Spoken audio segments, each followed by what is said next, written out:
नमस्कार, मध्य प्रदेश की महाडिबेट देख रहे हैं आप। मैं हूं प्रशांत कटारे। तो राजा विक्रमादित्य के राज्य की राजधानी उज्जैनी में विक्रमोत्सव चल रहा है। आयोजन में राम कथा करने पहुंचे कवि कुमार विश्वास नए विवाद में फंस गए, या कहें कि फंसे नहीं बल्कि संघ को अनपढ़ बताकर नया विवाद खुद मोल ले लिया। वैसे विवादों से कुमार विश्वास का नाता पुराना है, चाहे कवि के तौर पर किए गए कटाक्ष रहे हों या फिर सियासत में कदम रखने के बाद पार्टी के भीतर नेताओं से इनके विवाद हों। कहा तो यहां तक जाता है कि आम आदमी पार्टी ने जब इन्हें राज्यसभा नहीं भेजा तो इन्होंने पार्टी को ही अलविदा कह दिया। बाकी सियासी दलों पर भी टिप्पणी इनकी चर्चाओं का विषय रही है। 2014 में भी राहुल गांधी के खिलाफ चुनाव लड़े, तब भी प्रचार के दौरान कई विवाद खड़े हुए। अब भले कुमार विश्वास अपने बयान पर सफाई दे रहे हों, लेकिन इतना तो साफ हो ही गया कि रामकथा भी निष्पक्ष तरीके से नहीं कर पा रहे विश्वास। राजनीति में सियासी दल जरूर पीछे छोड़ आए कुमार विश्वास, लेकिन दिल से सियासत बाहर नहीं निकाल पाए।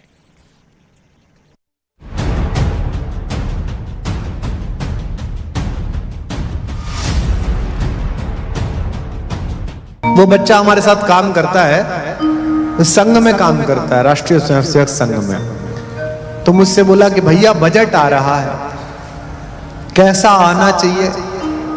मैंने कहा तुमने तो राम राज्य की सरकार बनाई है, तो राम राज्य का बजट आना चाहिए। तो बोला राम राज्य में कहां बजट होता था। तो मैंने कहा समस्या तुम्हारी यही है कि वामपंथी तो कुपड़ हैं और तुम अनपढ़ हो।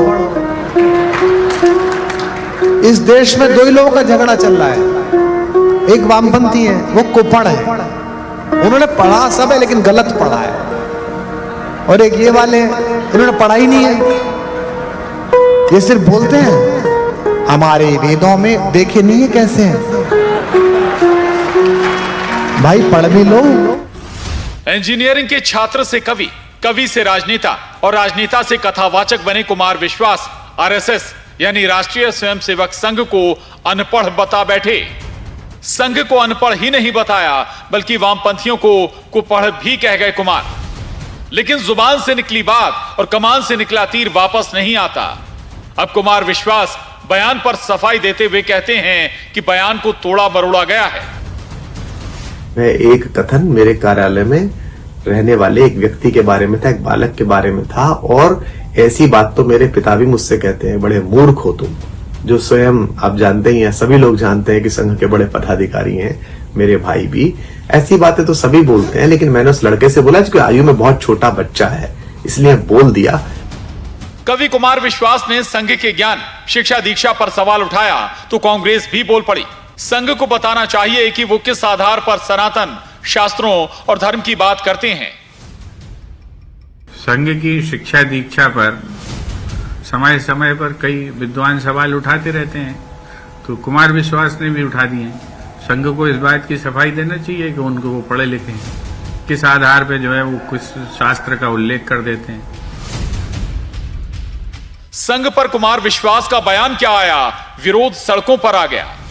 विश्वास के पोस्टरों पर कालिक पोत दी गई तो बीजेपी बोली कवि कुमार विश्वास अल्पज्ञानी है, राम कथा करने आए हैं वो छोड़कर सब कर रहे हैं, प्रमाण पत्र ना बांटे विश्वास।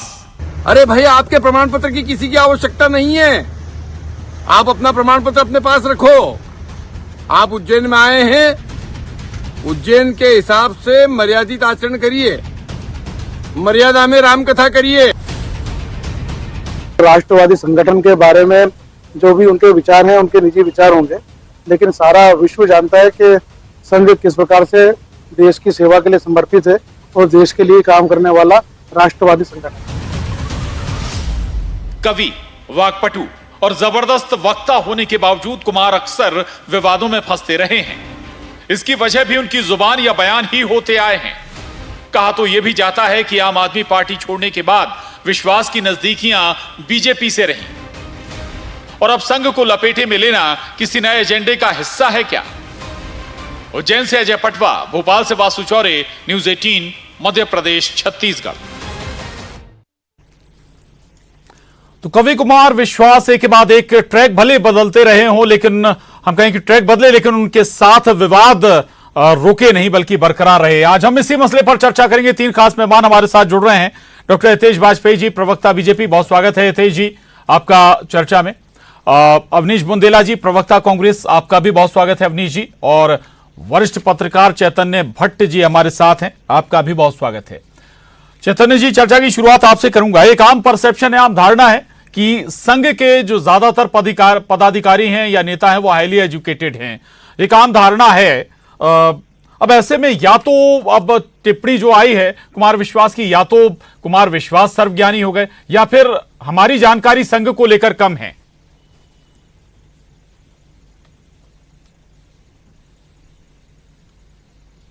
नहीं, देखिए, कुमार विश्वास जी विवादास्पद व्यक्ति हैं, इसमें तो कहीं कोई संदेह की बात नहीं है, क्योंकि उनके और भी जो इस तरह के बयान आए हैं वो कहीं ना कहीं विवाद की स्थिति पैदा करते हैं। सवाल इस बात का है कि आप राम कथा करने के लिए आए हैं, और विशेषकर भारतीय जनता पार्टी द्वारा शासित राज्य में संस्कृति विभाग ने अगर आपको बुलाया है तो आपको बहुत सोच समझकर बात करना चाहिए। अगर आप कोई दृष्टांत बता भी रहे हैं अपने बच्चे, अपने किसी व्यक्ति के बारे में, तो उसमें आरएसएस को जोड़ना कहाँ तक उचित है? आप ये बता सकते थे कि हमारे यहाँ का एक बच्चा वो हमसे इस तरह के सवाल कर रहा था और मैंने उससे कहा कि तुम चूंकि पढ़े लिखे नहीं हो इसलिए तुमको बजट के बारे में जानकारी नहीं है। तो देखिए, सवाल इस बात का है कि जब आज की तारीख में लोगों की भावनाएं बहुत जल्दी आहत होती हैं, इसमें कोई दो राय नहीं है, क्योंकि जिस तरह से हिंदुत्व का उफान आया है पिछले कुछ वर्षों में, तो बहुत सोच समझ के बातें करना चाहिए। और विशेषकर ये तो कवि हैं, काफ़ी अच्छे कवि माने जाते हैं कुमार विश्वास जी। कवि का हृदय तो बहुत कोमल होता है। किसी भी व्यक्ति के बारे में या संस्था के बारे में इस तरह की टिप्पणी करना मुझे लगता है उचित नहीं है। वैसे अभी जो जानकारी मिली हितेश वाजपेयी जी की तरफ से जानकारी मिली कि जो 2 दिन का उनका और कार्यक्रम था वो शायद मुझे समाप्त कर दिया गया है, क्योंकि विवाद की स्थिति बन रही है। यद्यपि उन्होंने माफ़ी मांगी है, लेकिन वो माफ़ी भी कोई माफ़ी जैसा नहीं लगता है कि वो माफ़ी हो, क्योंकि उसमें भी ये कहा जा रहा है कि कुछ विघ्न संतोषियों ने मेरी बातों को इस तरह से ले लिया। अब अगर आप माफ़ी मांग रहे हैं तो उसमें फिर विघ्न संतोषी की बात कहाँ से आती है? इसका मतलब है कि आप सामने वाले पे पूरा दोष मढ़ रहे हैं। आप अपने आप को पाक साफ मान रहे हैं और सामने वाले जिन लोगों ने विरोध किया है उनको आप विघ्न संतोषी कह रहे हैं। तो मुझे लगता है कि ये एक किसी भी व्यक्ति को जो राम कथा कहने आया, राम तो मर्यादा पुरुषोत्तम थे और उनकी मर्यादा के बारे में अगर आप बता रहे तो आपको भी अपनी मर्यादा का ख्याल रखना चाहिए। निश्चित तौर पे इससे लोगों की भावनाएं आहत हुई हैं, क्योंकि आरएसएस कोई छोटा मोटा संगठन तो है नहीं, बहुत बड़ा संगठन है। वो सेवा भाव उनके साथ चलता है, हमेशा से चलता आया है। तो ऐसे किसी भी संस्था पे इस तरह की टिप्पणी करना, कुमार विश्वास जैसे पढ़े लिखे और बड़े प्रसिद्ध व्यक्ति, मशहूर व्यक्ति, कवि जो एक कोमल हृदय का होता है, उसको इस तरह की टिप्पणी नहीं करना चाहिए। बड़ी महत्वपूर्ण बात आपने कही है, और खासतौर से अलग अलग प्रोफेशन से कुमार विश्वास जुड़े रहे हैं, तो सोच समझकर भी बोले। अब राम कथा कर रहे हैं तो और विचार करके बोलना चाहिए। रहेगा आप हमारे साथ। हितेश जी, अभी तक तो एक आम विचार यही था कि भाई आम आदमी पार्टी छोड़ने के बाद कुमार विश्वास बीजेपी के नजदीक चले गए हैं। क्या हुआ, कोई पैचअप टूट गया क्या? जी देखिए, मैं 2-3 बातें बहुत स्पष्ट कर देता हूँ जी। पहली बात, कुमार विश्वास जी मध्य प्रदेश की धरती पर हैं जी, और बाय डिफॉल्ट वो हमारे अतिथि हैं, जैसा चैतन्य जी ने बताया जी। बिल्कुल सही बात है। और केवल अतिथि नहीं है चैतन्य जी, अब वो राम कथा की पीठ पर विराजमान हैं। तो सब उनके संस्कारों का तो मुझे पता नहीं, लेकिन मुझे लगता है हमारे संस्कार ऐसे हैं कि माता सीता ने भी ये जानकर भी कि रावण जो है वो साधु के वेश में आया है, पर चूंकि उसने भिक्षा मांगी थी तो उन्होंने सारी रिस्क को समझते हुए, माता सीता से क्या छुपा रहा होगा आप बताइए ना, उन्होंने अपनी लक्ष्मण रेखा को क्रॉस किया और चूंकि वो साधु के वेश में आया था तो अपने कर्म का पालन किया जो धर्मोक्त था जी। तो इसी प्रकार कुमार विश्वास जी यदि सुन रहे हों तो वो इस बात को समझें कि वे राम कथा पर आए हैं। दूसरा, हमारी सरकार है, हमारे अतिथि हैं, तो हमें कोई अधिकार नहीं है कि हम राम कथा में कोई व्यवधान बने या पैदा करें, तो वैसी हमारी रुचि नहीं है। कथा से संबंधित जितने कथन हैं उसका स्वागत है। कथा के इतर जाकर यदि कुछ बातें उन्होंने कही हैं वाकई में वो आपत्तिजनक हैं, क्योंकि और अनावश्यक भी हैं यदि हम उसको लेकर चलें। तो मैं तो जैसे हम मध्य प्रदेश के माननीय सुरेश जी सोनी जी से मैं बहुत प्रभावित रहा, तो मैं उनके ही उदाहरण दे दूं। हालांकि कोई उदाहरण देने की आवश्यकता नहीं है, लेकिन 10 से अधिक भाषाओं के जानकार, कभी आप उनसे बैठकर आप चर्चा करिए। लोग बताते हैं कि वो जब पढ़ने बैठते हैं तो वो किताब ख़त्म करके ही उठते हैं कटारे साहब जी। तो हमने तो ऐसे प्रचारकों को देखकर हम मेडिकल कॉलेज से अपनी सेवाओं से इधर होते होते इस विचार समूह से जुड़े और आज आपके सामने बैठे हुए हैं। तो मेडिकल कॉलेजेस से लोगों को निकालना, MSCT से, IIT से इतना आसान नहीं होता जब तक आपका IQ लेवल वो नहीं हो। और बड़े बड़े इंजीनियर सुदर्शन जी, माननीय सुदर्शन जी, सोचिए उस ज़माने के इंजीनियरिंग कॉलेज के इलेक्ट्रॉनिक्स के पास आउट रहे हैं, जो परम पूज्य सरसंघ चालक हमारे रहे हैं। तो मैं नहीं समझता कि हमको कोई, फिर अगेन हम स्पष्टीकरण नहीं दे रहे हैं कटारे साहब, आपने भी इस बात को कहा, पर मुझे लगता है कि ये बहुत एक अनावश्यक किस्म का वो कमेंट कर गए हैं। और हो जाता है, हमसे भी होता है। जैसे मैंने बीच में भी एक सफाई आई है उनकी, सहमत हैं क्या? वो कह रहे हैं कि उन्होंने तो सफाई नहीं छोटे है, बच्चे के लिए कहा था, तो आप लोगों ने उसको RSS से जोड़ लिया। मैंने भी एक सफाई दी है, एक ट्वीट मैंने ऐसे ही गुस्से में कर दिया था और क्रोध आता है तो हो जाता है साहब। तो फिर मैंने भी सफाई दी कि वो मेरा एक बछड़ा है, तो मैंने उसके लिए लिख दिया कि तू बहुत चंचल है, बदमाशी करता, तेरी पिटाई कर दूंगा मैं।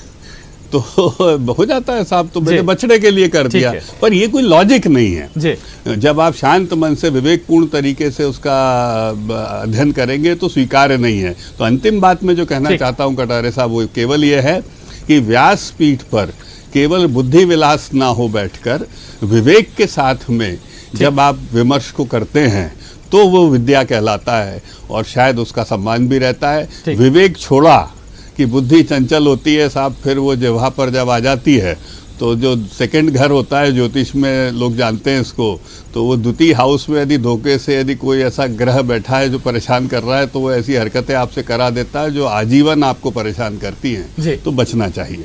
बाकी हमारे मेहमान हैं, आपका भी सम्मान बना रहे और हमारा भी रहे। लाइन कह दी आपने, आजीवन परेशान करते हैं वर्तमान में। ठीक है, चलिए अवनीश जी के पास जाऊंगा, मैं उस पर फिर आऊंगा। अवनीश जी, पुरानी पार्टी से नाता तोड़ चुके हैं कुमार विश्वास, बीजेपी कांग्रेस, बीजेपी या संघ के नजदीकी की बातें आती थी, वो भी यहां से साफ हो गई कि भाई वहां भी अब नजदीकी नहीं है। तो कांग्रेस के दरवाजे खुले हैं क्या?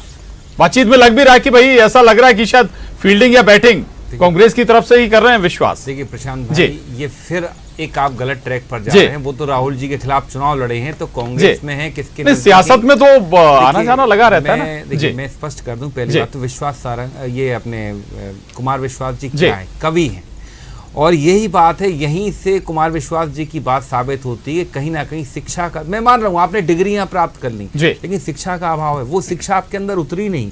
आपके खुद के मेहमान हैं वो, आप अभी खुद राज्य सरकार के मेहमान अतिथि हैं वो, और आपकी टीवी पर मैं देख पा रहा हूँ एक व्यक्ति उनके मुंह पर कालिक पोत रहा है, जबकि बगल में शंकर जी की फोटो बनी है, रामचंद्र जी का नाम लिखा है। तो ये आपके अशिक्षित होने का सबसे बड़ा प्रमाण है प्रशांत भाई, इस चीज को गौर करिएगा। सबसे बड़ी बात, अगर आप बात करें कवियों की, तो आप याद करें नेहरू जी खुद अपने सामने कवि सम्मेलन कराते, तो वो कवि नेहरू जी के सामने बैठ के उनके बारे में कई उनकी कमियां गिनाते। नेहरू जी को अच्छा लगता था, कमियां गिनाते थे, वो बातें निकलती थी। और ज्यादा दूर मत जाइए, कुछ साल पहले याद करिए, अभी खुद देख लीजिए, आपको याद होगा मूवर्स एंड शेखर से कार्यक्रम आता था शेखर सुमन का, याद करो उसमें लालू यादव, मनमोहन सिंह जी या आप PV नरसिम्हा राव जी की कितनी नकल उतारा करते, कितना मजाक माखौल उड़ाया करते थे साहब।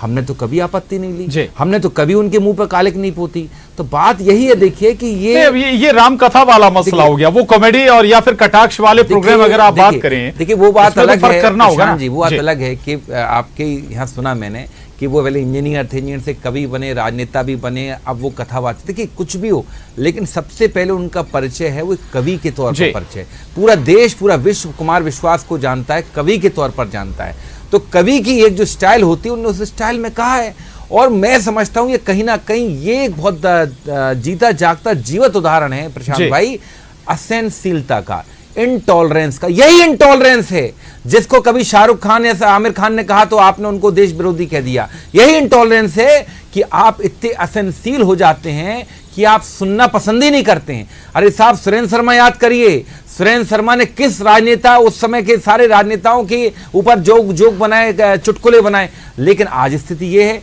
कुमार विश्वास अगर कवि के तौर पर शायद उन्होंने बात कही होती तो शायद इतनी बातें ना आती। जी, रामायण का उदाहरण उन्होंने कितना सटीक दिया कि चित्रकूट में बैठकर रामचंद्र जी ने भरत जी को समझाया कि कैसे आपको कर प्रणाली लागू करना है, कैसे आपको अपना फर्ज निभाना है, कैसे राजा का फर्ज निभाना है, कैसे आपको अपना कोष भी भरना है और जनता को भी सुखी, रामराज की भी आपको। तो उसके अगर वो चीज समझा रहे थे, अगर उसे हकीकत बात है जी, कोई भी बड़ा व्यक्ति अपने घर का बुजुर्ग अगर किसी बोलता है कि आप मूर्ख हो, ये अगर इसके ऊपर मुझे लगता है इतनी आपत्ति, इसमें दो चीजें हैं जी। अब मूर्ख किसको कहा, क्योंकि वहां तो मोहन यादव जी भी बैठे थे, उनको अनपढ़ कहा क्या, या मोहन यादव जी ने। अच्छा, अपनी जी बताइए, राहुल गांधी जी को कोई कहेगा ऐसे शब्द, आपको दिक्कत नहीं हो? रोज कहते हैं आप लोग, रोज कहते हैं भाजपा के लोग, पप्पू कहते हैं, उनको अनपढ़ कहते हैं, उनकी डिग्री के ऊपर बात करते हैं, उनकी माताजी के गंदे चित्रण करते हैं, उनकी बहन के ऊपर गलत टिप्पणी करते देते हैं ना आप लोग? जवाब देते हैं, लेकिन हम कभी ऐसा तो है नहीं कि हम मोदी जी के चेहरे पर काले पोतते हैं,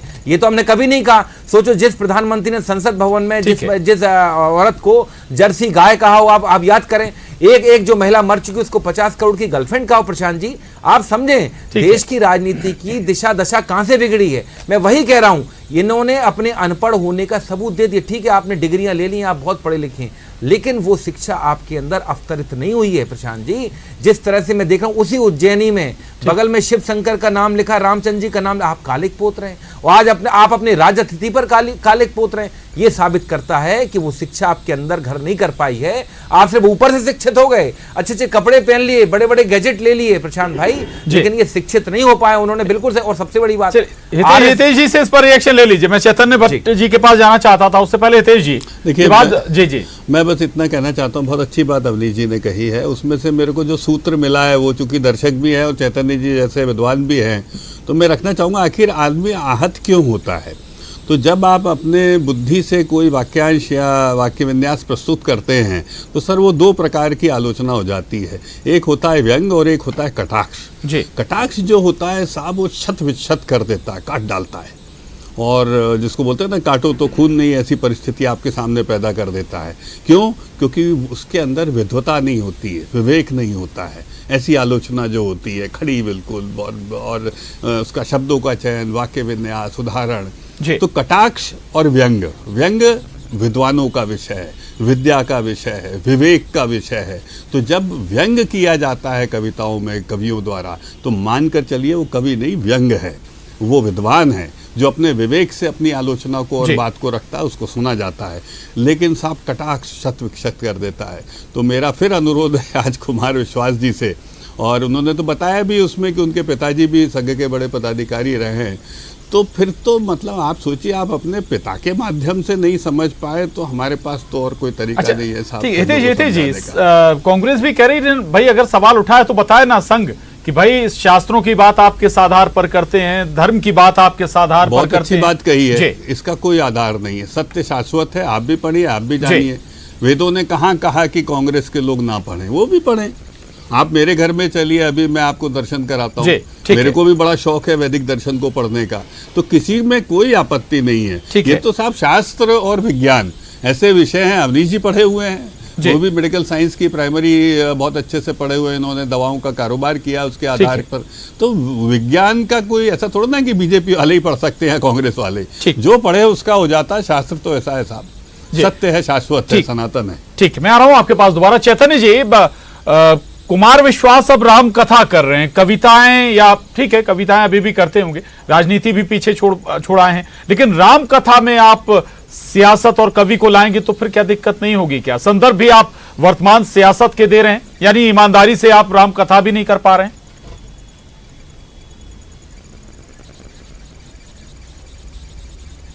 प्रशांत जी, वही मैं कह रहा हूं कि अगर कोई कवि सम्मेलन हो रहा है तो जाहिर सी बात है कि कवि सम्मेलन में मुख्य अतिथि राजनेता आते हैं, और उनके सामने कवि जो हैं वो बहुत व्यंग करते हैं। उन पे एक टीवी में कार्यक्रम भी आता था जिसमें बकायदा नेता को बुलाया जाता था और 4-5 कवि इकट्ठे होकर उसकी बखिया उधेड़ते थे।